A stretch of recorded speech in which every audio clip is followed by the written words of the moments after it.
umuntu mhlawumbe osebenza lo msebenzi uqashwa kanjani ke kumele agadle nge-TB imphathe bese kuthiwa wule noma kusuke kuthatha umuntu onjani sengiyayibuzela nje nami ngoba ngiyafuna noku-aplya lokhu wena.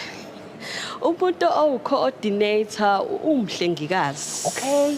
Kukona konke nje iqala lapha indaba umhlengikazi lo.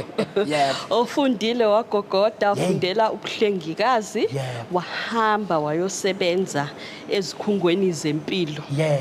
Wasebenza ekliniki wasebenza esibhedlela. So kuumuntu olihambile uhambo lokulapha abantu.